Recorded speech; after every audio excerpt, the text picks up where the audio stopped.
All right. Welcome to the Central Connecticut Intergroup Speaker Meeting. My name is Eric and I am an alcoholic. Hi, Eric. Alcoholics Anonymous Preamble. Alcoholics Anonymous is a fellowship of people who share their experience, strength, and hope with each other that they may solve their common problem and help others to recover from alcoholism. The only requirement for membership is a desire to stop drinking. There are no dues or fees for AA membership. We are self-supporting through our own contributions. AA is not allied with any sect, denomination, politics, organization, or institution. It does not wish to engage in any controversy. Neither endorses nor opposes any causes. Our primary purpose is to stay sober and help other alcoholics to achieve sobriety. I have asked Pete to read how it works. My name is Peter, alcoholic. Hey, Pete. Here's how it works. Rarely have we seen a person fail who has thoroughly followed their path. Those who do not recover are people who cannot, who will not completely give themselves a simple program. Usually men and women who are consciously incapable of being honest with themselves. They are such unfortunates. They're not at fault. They seem to be born that way. They're naturally incapable of grasping and developing a married living which demands rigorous honesty. The chances are less than average. There are those too who suffer from grave emotional and mental disorders. But many of them do recover their capacity to be honest. Our stories disclose in a general way what we used to be like, what happened, what we're like now. If you decide you want what we have and are willing to do anything to get it, then you're ready to take certain steps. As soon as we balked, we thought we could find an easier start the way, but we could not. With all the earnest at our command, we begged you to be fearless and thorough from the very start. Some of us tried to hold on to our old ideas, and the result was nil until we let go absolutely. Remember we deal with alcohol, cunning, baffling, and powerful. Without help, it's too much for us. There is one who has all power. That one is God. May you find him now. Half measures avail us nothing. We stood at the turning point. We asked for protection and care with complete abandon. Here are the steps we took, which are suggested as a program of recovery. 1. We admitted we were powerless for alcohol, that our lives had become unmanageable. 2. Came to the power of greater ourselves to restore us to sanity. 3. Made a decision to turn our will and our lives over to care of God as we understood him. 4. Made a searching and fearless moment inventory of ourselves. 5. Admit to God, to ourselves, and another human being the exact nature of our wrongs. 6. We're entirely ready to have God revolve his defects of character. 7. Humbly ask for more shortcomings. 8. May list all persons in harm and can willingly make amends to them all. 9. May direct the message to people whenever possible, except for the do so with injure them or others. 10. Continue to take personal inventory when we're wrong, promptly admitted it. 11. Sought through prayer and meditation to our conscious contact with God as we understood him, praying only for knowledge of his will for us and the power to carry that out. 12. Having had a spiritual awakening as a result of these steps, try to carry this message to alcoholics and to practice these principles in all our affairs. Many of us exclaimed, "What an order! I can't go through with it." Do not be discouraged. No one among us has been able to maintain anything like perfect adherence to these principles. We are not saints. The point is, we are willing to grow along spiritual lines. The principles we have set down are guides of progress. We retain spiritual progress rather than spiritual perfection. Our description of alcoholic, the chapter agnostic, and our personal adventures before and after make clear 3 pertinent ideas. A, that we're alcoholics and not manage our own lives. B, that probably no human power could leave alcoholism. And C, that God could and would if he were sought. Thanks, Pete. Thanks, Pete. And please help me welcome our speaker tonight, Geoff.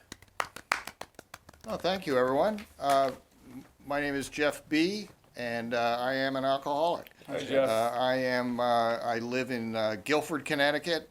My sobriety date is September 1st, 2011, and I am the Area 11 Chair for Public Information, and we'll talk about a little more about service and my journey through to doing what I'm doing now. But wanted to give you some highlights about my past. And when I've been asked to speak at all at a meeting or wherever, I always start by saying this could be titled "Ignoring the Signs," and I did a lot of ignoring of the signs that I had an issue with alcohol, and I'll share a story with you about at age 15. I'm traveling with my parents in Germany, and we were standing around in some plaza area where there were a lot of people, and maybe we were kind of looking lost, and this guy comes up to us and says, "Hi, I'm Wolfgang Hofmuller," a name right out of like Central Casting, right, that's your real name. Anyway, he said he was an English teacher and he'd be happy to be our guide for the day. And he did. We drove around, we went to various sites. He was a very engaging guy and obviously spoke English, so that was good. And we ended the day at a beer garden, where the steins were big, the beer was powerful, and I thought it was just great. And I drank. Oh, this is yummy. I didn't know beer tasted like this. And I drank too much, and I drank too much. And on the way back home to the hotel, I ended up off the side of the road, puking my brains out. And I guess I can be excused for being 15 and not really, not really a regular drinker. But I often think back at that time of like, my parents didn't say anything. Oh, poor guy, he just had too much to drink and da da da da da. But that was sign number one. I'm originally from Boston. I come from a Harvard family, and brothers, uncles, father, and spent a lot of time growing up on the campus. It was sort of assumed that we would all go to Harvard, and so I did. Made my dad very proud. I'm the youngest of four. While I was in college, I was involved with rowing. And if you know anything about rowing and Harvard and so forth, it's a pretty demanding thing. It's a D1 sport, if you will, and the caliber of the programs is very, very high, and you're expected to win, and so I did. I was also at that time involved with social clubs, or what Harvard calls final clubs. They sprung out of the speakeasy era years ago, and they were dedicated to eating and drinking. And so I joined a club. My brothers were in the same club, and I drank a little bit, but there was always rowing to keep me in line. And so I don't think of my college days as being a drinking fest and so forth. After college, I had a buddy who got me involved with running, and at that time, so now we're talking 1978, 1980. You were nothing unless you were a runner in Boston. There was the marathon. There were tons of races. So again, that was something that kept me in line. I was in Boston until about 1990, at which point I'm also an actor. So I had done some acting in school and decided that I would try it professionally.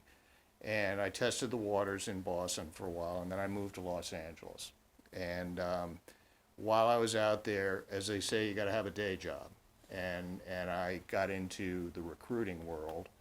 And I ended up recruiting in the film business. So yeah, I made it. I'm in the movie business, just not as an actor. I'm recruiting, and I worked for Disney, and I worked for Kodak, and I worked for the director James Cameron, and moved about in L.A. Started in Hollywood, went to Marina del Rey, and then ended up in Venice. And I was mostly living with other people until they moved out and moved on, and I was married to a young woman, and our marriage went south, and so I was left with this beautiful place in Venice and so forth. And I did the classic AA isolating. Here I am. I'm sort of the king of my household, and I was able to work out of the house, and just thought that it was a good idea to have a little drink every now and again in the day. So that's, I guess, where the day drinking started. I met another woman, and got she was from Madison, Connecticut. She said, "Well, we're doing great, but I'm not moving to L.A. So you got to come home to Connecticut," and I did. And I worked in the recruiting world a little bit, and then we had the dot-com era that where the bubble burst, and so I had to go off, and there was no recruiting going on. I had to do something different, and I started my own company, building stone walls and patios and stairs and driveways and so forth. And when you're the boss, you can drink whenever you want to.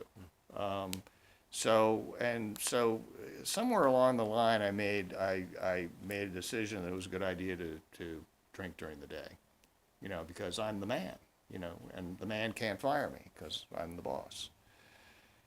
So that went on for a while, and then in 2008, the other big sign, I got a DUI. I was driving through the center of Guilford. Guy opened his door to get out and go to the bar that I was driving by, and at that time I was driving Silverados, big mirrors sticking out to here. His door hit my mirror, and I drove up a little bit, found a space, pulled in to go back and see if he was okay, and there were police officers on the street doing door checks of the shops in the area to make sure that the owners locked them up. And this guy was screaming at me, "You could have killed me, you could have killed me," and yeah, I could have. They came up and did a sobriety check, and just like that, I'm in the back of a cruiser in handcuffs. And just so you know, if you haven't been in the back of a cruiser, they're plastic, presumably to make cleanup of blood and vomit easier. So again, not something I really like to, I remember it. So it's something that, sticks in my mind, and that was a big sign. Told my wife at the time that I was going to stop drinking, and I didn't. And it got worse and worse. I was able to lawyer up and get really just sort of a suspension of my license for a while, and it wasn't, that probably was not good for me, that I didn't have all of my driving privileges taken away from me, but that's the way it was back in 2008. And so things went on, and she then finally I kept drinking, she did a little mini intervention. And you're still drinking, aren't you? Yeah, I did. I had to finally admit it, and that was 2011. So it took me, after getting the DUI, it took me 3 years almost to, face the fact that I had a problem. And I got involved with, I started going to meetings in Guilford. Sort of the classic, did what I was told, keep your mouth shut for a while. And I guess the one of the secrets to my being able to stick with the program is hanging around. Just you're going to go in, you're going to hear some weird stories. You're going to hear some weird shares. You may not like all the people that you see there, but they're all there pulling for you. So I curated a number of meetings in the area that I went to, started going to on a regular basis. And I've always said we're very lucky on the shoreline, because while it's a good place to be a drinker, because it seems like there's a liquor store in every corner, it's also a great place to get sober and help with recovery, because I'm, as they say, less than an hour away or 10 minutes away from a meeting at any given time. So I don't have any excuse to not go to meetings. And it's worked well for me. I've got my anniversary coming up at the end of the summer, and we'll try not to screw it up. Now, along the way, another thing that was very helpful for me was to get involved with service. And I've done everything from being a coffee maker to being a GSR to being a DCM. And while I was at GSR, and this is when we were coming out of COVID, I was at the old District 4 monthly meeting down in West Haven at the Elks. And the agenda showed the committee chairs and the people who were involved with, you know, obviously the leadership was on there, but I would say all but maybe two of the committees were empty. And I looked and I saw public information. Well, that sounds great. I mean, that's the 12th step, carrying the message. It's got to be important. So I stood, as they say, for the public information position and was elected, if you will. And we, at the time, were trying to cover 22 towns. So the old District 4 went from Westbrook in the east through New Haven. It included Milford and Orange, just down 95, and then it went up the Naugatuck Valley. So as far as Beacon Falls, I believe. And we went around to all the libraries. We got books in circulation. We got pamphlets and literature in the lobbies. And then I went back and did a second round, because there was no CPC person, going to the social services offices in each of those towns as well. So I guess one of the things I would say about people who, you know, I don't want to get involved with service, it can be too much time and so forth. Well, it isn't that much time. But every time someone's asked me to do something and work on this event or work in this particular service area, I've said yes, and that has supercharged my program, and it's making me, it's an investment on my part in my program and in my sobriety. So, you know, that's one of the lessons that I've learned about service just in general. There are a ton of committees. I did when District 4 was broken up into 8 new districts. Since I lived in Guilford, I was in District 20, and I joined. There was someone else who wanted to be the DCM, and I joined as the public information officer. And then the DCM left halfway through the panel, and I took his place for a year.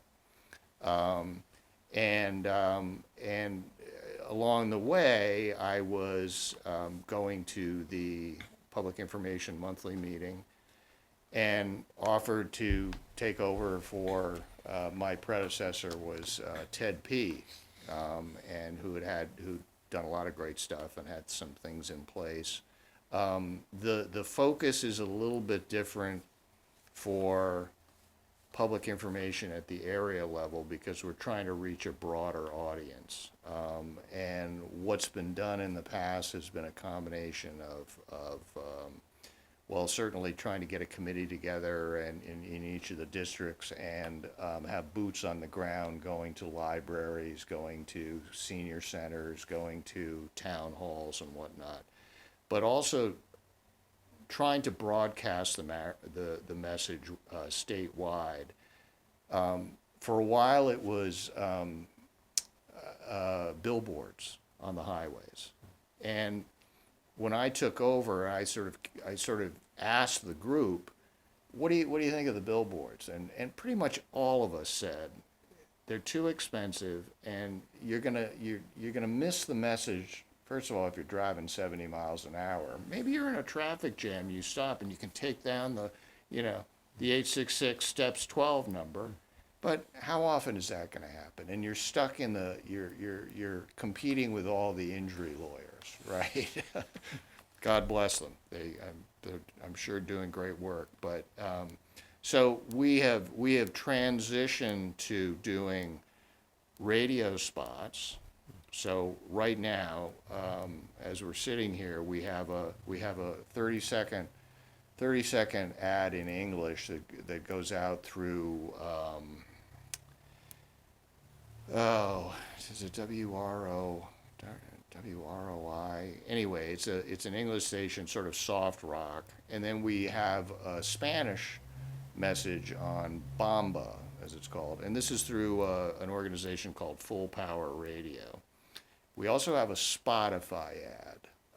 So a lot of people use Spotify to store their music. The only catch is if someone is a paid, no ad subscriber of Spotify, they won't hear the ads. But yeah, so we had that. And then we had also, last year, we had connected with an organization called Connoisseur Media. It was a holding company for 5 radio stations. And what we did was, and I was used to being a guy who listened to the radio in the car.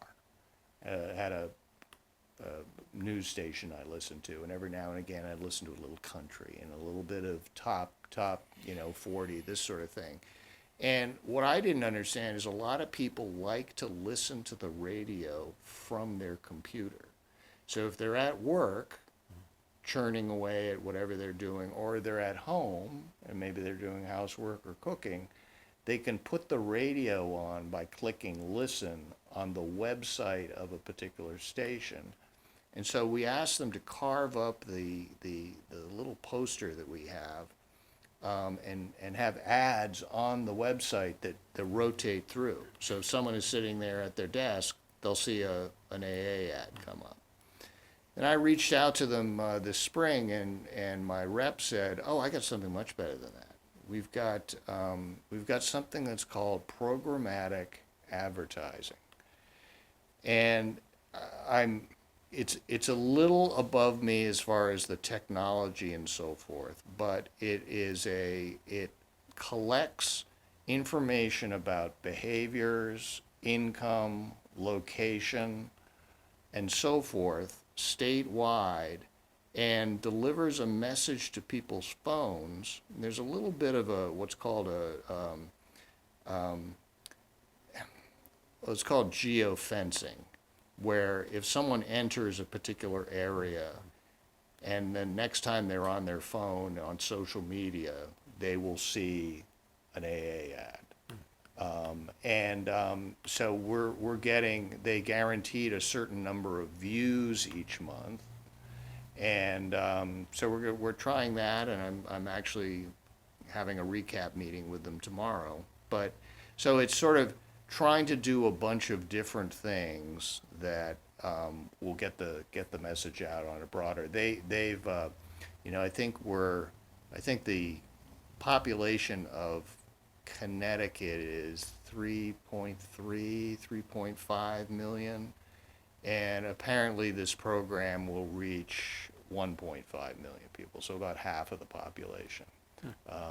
And so there's a little bit of magic to it, and a little bit of, I don't quite understand how they've gotten all of this demographic information together. But, so we'll see. We'll try it for a while, and if it's not working, try something different. And that's about all I can say about the service and public information. The other big challenge is to try to get people from the different districts. We were talking about that a little bit before we started. 3 years ago, let's say 4 years ago, there were 10 districts in Connecticut. Now there are 35. So how are those 25 new districts? How are they getting their people to do service? Or sometimes there's a combination of CPC and PI. Sometimes the group handles events as a group. So it's challenging that way, and I try to get to as many of the district service events as I can to kind of talk up service in general. And hoping more people will join me. So that's the story. Good job. Yeah, thank you. Thank you, Geoff. Thanks, Geoff. I'm Eric. I'm an alcoholic. Eric. That was really good to hear you. When you mentioned the back of the cop car, oh man, that took me back to way back. And I guess every cop car is the same because I was just thinking about this cop car I was in Providence, Rhode Island, and it was plastic and very uncomfortable and not a very nice experience to go through. But the service talk, and I was sitting here thinking, okay, I've done this a commitment for a year and a half now, and I've been back and forth in my head, but I there's something you talked about how it's opened up, different avenues for you, and the different people I meet when I take on different service opportunities. Yeah. And that's, that's what it's about for me. Being involved in service, and if I'm asked, I run it by my sponsor, and he said, well, you got this going on, but, you don't say no. So, but Right. there is that level of, as you talked about, being a coffee maker and being a GSR and other things, and,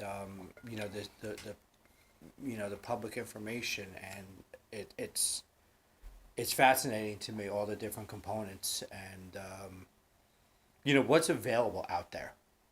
To get that message, it's incredible. It really is to think that here's this company that, okay, they can reach almost half the population in Connecticut by just putting something out there, putting a message out there. And, I think if it just reaches one person, Yeah. because that's what it's all it could, that's what it's about, It's all we need. It's all we need is like that one person. So, you have a great message. You really, I like this commitment because, again, I like being able to hear people's stories that I just met you a month ago. Yeah. I know it, and it just, here it is. And it's great. And, look forward to connecting further with you, Yeah. down the road. So Definitely.